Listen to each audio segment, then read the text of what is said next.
yang kejadian-kejadian yang sekarang mulai tanggal 17 sampai hari ini muncul ini, saya melihat bahwa ini musibah. Musibah terjadi di mana yang terjadi sekarang hari ini, yang terjadi di Papua Barat, masyarakat lagi demo. Terus hari ini juga Papua Barat dikatakan kantor DPRD dibakar. Awal pun mula yang terjadi kekecewaan karena pada saat tanggal 17 itu kejadiannya ada di Malang dan Surabaya. Pada saat itu isu bahwa pada tanggal 17 tersebut ada yang lembar bendera merah putih di got ditanya. Akhirnya ormas tidak terima, marah. Akhirnya pihak terkait juga ikut tidak untuk mengejar yang pelakunya, dibilang asrama Papua di Malang. Pada saat kejadian itu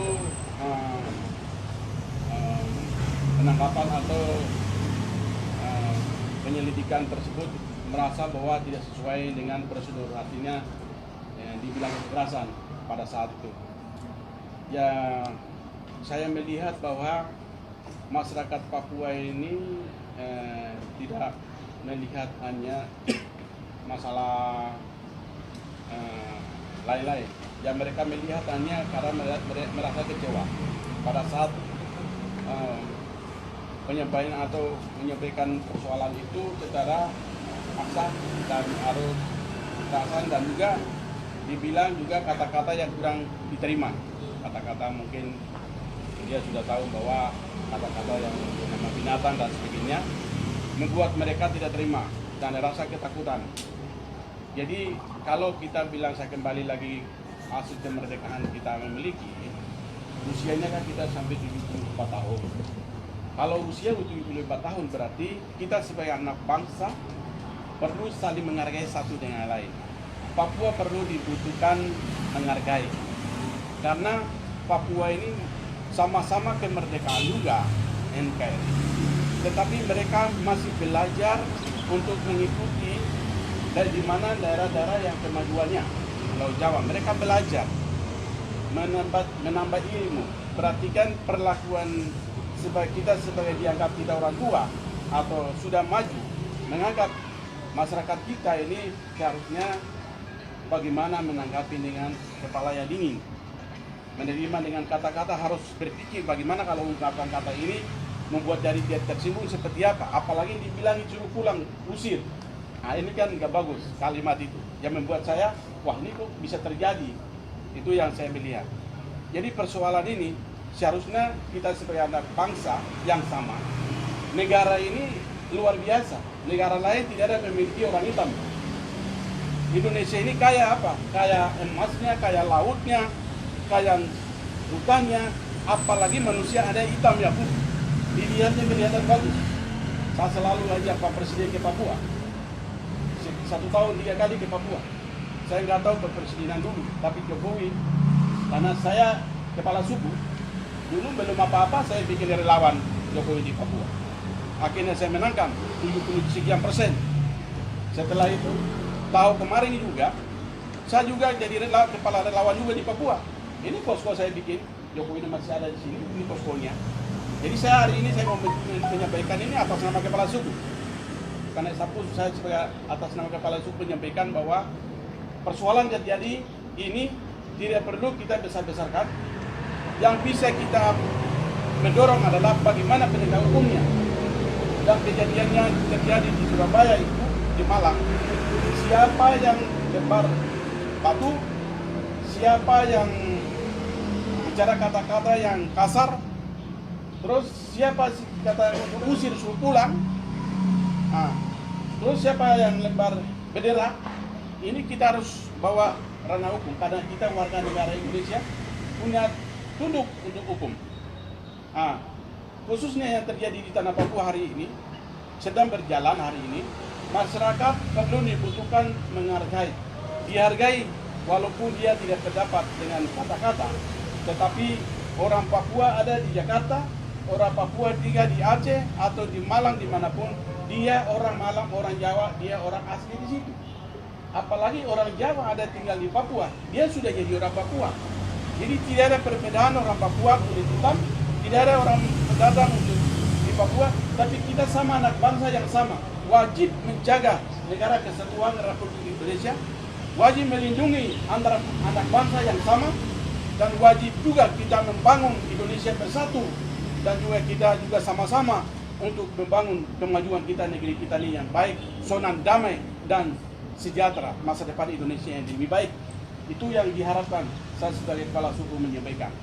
Dan yang berikut saya sampaikan pesan kepada masyarakat Papua, menanggapi persoalan-persoalan ini di Papua, boleh saja menyampaikan aspirasi itu di muka umum, itu undang-undang bisa dilindungi siapa saja, tapi jangan sekali-kali kita bakar fasilitas atau jangan membakar apalagi fasilitas umum. Berarti kita bakar rumah sendiri. Dan terus kita mau menginap di mana? Mau tinggal di mana? Nah, ini saya rasa menyesal. Yang kejadian-kejadian yang sekarang baru dengar bakar kantor DPR. Sebenarnya tidak boleh terjadi. Kenapa Presiden ke Papua 1 tahun 3 kali? Saya memaksakan ke Papua, memaksakan saya ke Papua. Kenapa? Karena Papua itu harus kembalikan ke sila kelima. Kelimanya apa? Keadilan sosial bagi seluruh rakyat Indonesia. Itulah kita mau kejar. Saya kejar itu.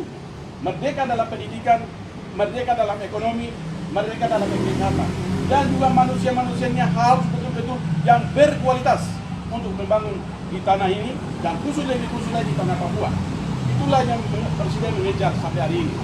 Ya, orang lain, provinsi lain pasti kecewa atau marah karena kenapa ke Papua terus?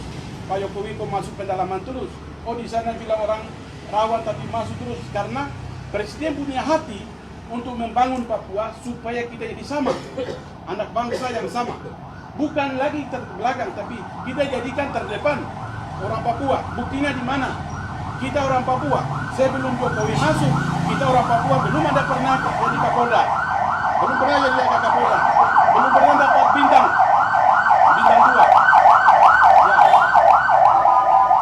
Belum pernah dapat bintang. Tapi setelah Jokowi masuk, saya memaksakan Pak Presiden, akhirnya pertama kali Paulus Waterpau jadi Kapolda Papua. Setelah ini naik bintang lagi. Kalau saudara tanya, di istana ini berapa orang Papua ada di dalam? Orang Papua, saya sebagai satu presiden, ada yang asisten orang Papua, ada pembantu asisten orang Papua.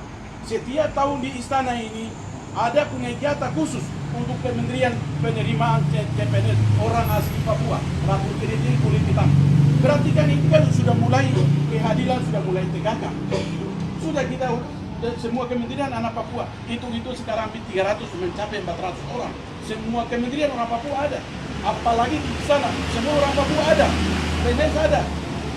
Berarti kan negara sudah mulai dihargai kita. Berarti Papua jangan sampai akan terjadi. Saya mau sampaikan saudara-saudara saya, ada yang terima atau tidak silakan. Tapi pikiran Lenis ini kepala suku bahwa kita harus bawa dalam pendidikan, ekonomi dan kesehatan, membawa kemerdekaan untuk utuh, untuk kita bawa untuk kesehatan itu, pendidikan itu, ekonomi. Jadi sekarang bagaimana mahasiswa perlu belajar. Saya dulu sama, saya belajar sekolah tinggi teologi baptis. Pagi, sore saya ambil sarjana hukum. 2 kampus saya bisa sekolah. Setelah itu saya ambil master. Sekarang saya sebentar bulan September saya akan ambil wisuda doktor. Belajar sambil terpikir. Sebenarnya ada yang tidak terima adik saya di Papua. Tapi kalau ingin terima atau tidak, yang penting Papua kita maju dengan betul-betul untuk menuju kemerdekaan ekonomi. Kita lawan kemiskinan. Saya minta ke depan Presiden, ke depan nanti, ada hal-hal yang kami menyampaikan selama saya mendampingi Pak Presiden. Ada hal yang harus saya sampaikan supaya tidak ikuti lagi jalan yang lama, tapi mari kita bikin jalan yang baru untuk menuju Indonesia merdeka, menuju Papua merdeka dalam ekonomi, pendidikan, dan kesehatan. Itu saya sampaikan. Sekian dan terima kasih warga negara Indonesia dari Sabang sampai Merauke merdeka. Bang Lenis, tanya jawab Bang. Bang, soal mungkin dengan di Papua sana, apakah sudah ada komunikasi? Maksudnya gimana, kenapa mereka melakukan perusahaan kayak gini? aksi mereka seperti apa? Sejauh ini bagaimana komunikasinya, Bang? Baru kita sudah dari pagi tadi, saya memang tidak segera ke kantor, karena kalau saya ke kantor biasanya masyarakat ramai ketemu saya karena tergabung, karena situasi di Papua sudah mulai panas. Makanya saya tinggal di pos ini supaya aman untuk komunikasi baik. Makanya kita kali ya dia bisa ke sini karena saya harus butuh komunikasi untuk mengendalikan di daerah. Jadi kami sudah koordinasi dengan kepala-kepala suku sana, mereka sudah mulai masuk kampung di sana, baru mendekati, dan mereka kendalikan dengan baik. Jadi pemahaman yang saya sampaikan tadi, saya sudah arahkan semua kepala suku di sana, tokoh agama, tokoh gereja mungkin bisa gabung dengan pemerintah. Jadi nanti mudah-mudahan berita berikutnya tidak terjadi masalah. Saya sudah pesan bahwa pihak keamanan pun perlu ada mengendalikan bahwa tidak boleh ada yang pegang senjata, tidak boleh ada yang melakukan hak perlawanan. Itu membuat kita nanti Indonesia kacau. Lebih baik kita menerima dengan hati yang dingin, apapun kemarahan terjadi. Karena Tuhan bilang apa? Ada dipukul di kanan sini, serahkan pipi kiri di sini. Itu hukum Tuhan. Jadi begini, walaupun kemarahan tapi perlu pikirkan baik-baik untuk kemarahan itu bisa mengendalikan dengan pesan Tuhan yang tadi. Ini untuk mengendalikan situasi yang sudah terlanjur terjadi dari pagi sampai siang ini di Manokwari. Ini kan Pangdam sama Polda juga kesulitan melakukan negosiasi dan menangani masa ini. Siapa yang bisa menjadi penengah untuk penanganan daruratnya, Pak? Ya, jadi yang di sana itu memang kalau secara perang suku pun itu harus ada kepala suku, Pak. Tidak bisa di pihak aparat mungkin pelan-pelan, tapi lagi sedang dia marah, memang harus kepala suku. Biasanya kalau ada di mana perang, saya turun baru masyarakat biasanya dengar. Kalau ini mahasiswa, jadi emosi kemarahan mereka lagi sudah berjalan ini, yang penting jangan sampai mereka lakukan kekerasan aja. Dan pihak aparat pun, ya kita terima dengan kemarahan model apapun kita terima, tapi jangan mahasiswa itu atau masyarakat itu jangan bikin kekerasan untuk fasilitas umum, jangan sampai dirusak. Mungkin hari ini silakan untuk mereka menyampaikan aspirasi, tapi besok-besok aktivitas tetap berjalan seperti biasa. Itu harapan kita. Apa Pak ini juga Pak mau berubah ke Papua Pak untuk pendidikan masyarakat karena Pak? Ya, saya punya rencana sebenarnya di malam ini. Malam ini ada jadwal mau ke Papua, tapi karena saya harus rapat lagi koordinasi, akhirnya bisa mundur. Karena itu terjadi, kita harus ada solusinya, Pak. Harus ada solusi. Jadi ini kita akan rapat antara kementerian terkait untuk bagaimana sih menangani solusi persoalan-persoalan seperti ini. Jadi nggak mungkin balik lagi, karena mudah-mudahan hari ini terjadi, besok tidak terjadi lagi. Kita akan kendalikan. Pak Linis, terkait tadi kan Pak Linis mengatakan menghimbau kepada baik aparat kepolisian atau pihak-pihak yang terkait untuk melihat atau penegakan hukum secara betul. Tiga hal yang tadi saya catat ya. Siapa yang menyuruh teman-teman Papua pulang berkata kasar, dan siapa yang sebenarnya oknum merusak bendera tadi. Kalau sampai hari ini ada komunikasi nggak Pak sama pihak kepolisian di Surabaya atau di Jalan Mabes Polri terkait kerusakan bendera? Hari ini belum saya koordinasi, tapi dari tiap pagi tadi ada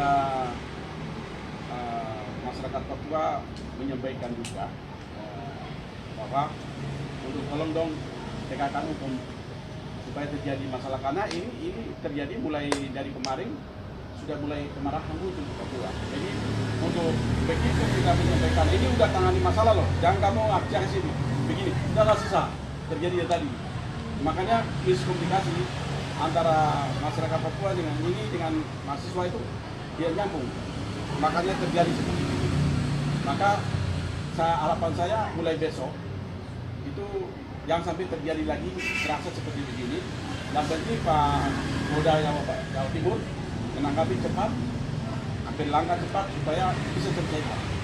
Masalah ke depan untuk bagaimana sih pembangunan maupun penanganan untuk mahasiswa, nanti kami akan kelanjutan dengan Kementerian Rapat. saya nanti ahli di lapor. Pak Lex,